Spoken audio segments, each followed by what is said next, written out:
लदी दूं जम घर आवाज़े अचण जी ख़ुशीअ में पिरी तो विधायल जे घर तू न आई जम घर आवाज़े अचण जी ख़ुशीअ में पिरी तो विधायल जे घर तू न आए सुभाणे सॼे मुल्क में ईद आहे असां कीअं कंदासीं अगरि तू न आए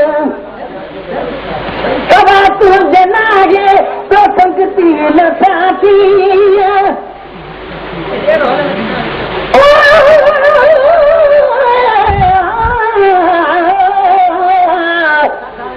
वॾे ॾींहं ग़रीब ते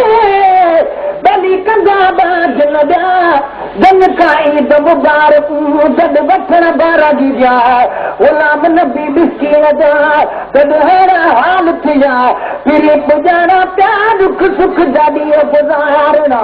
जीअं अॼु ईद जहान कई तीअं असां ईद न कये असांजी हीरा पिड़ी जर वेठे गुज़री वई ग़ुलाम नबी मिस्कीन जी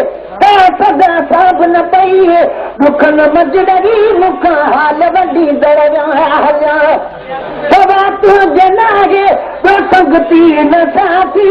मुंहिंजी दिलि फुरे वे तुंहिंजी दिलि न फाती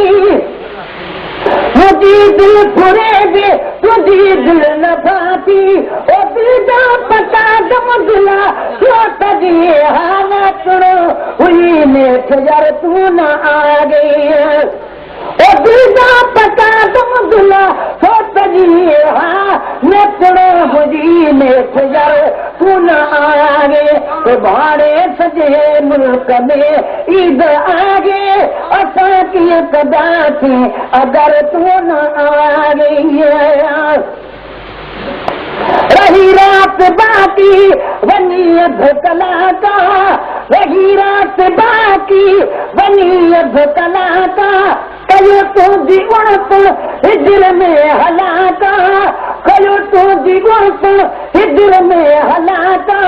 अगी गैर हाज़ुर गुला में नबी वटि जोश भी उभरियो आख़िर तू न आ गई अगी गैर हाज़ुर गुला में नबी वटि जोश भी उभरियो आख़िर तू न आगे सुभाणे सॼे मुल्क में ईद आगे असां कीअं कंदासीं अगरि तू न आगे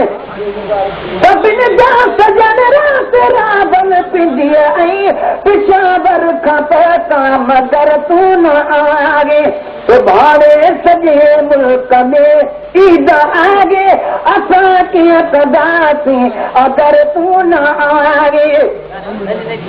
सभिनि जा सजन रात रावल पिंडीअ ऐं पिशावर खां पता मगर तू न आगे सुभाणे सॼे मुल्क में ईद आगे असां कीअं कंदासीं अगरि तू न आए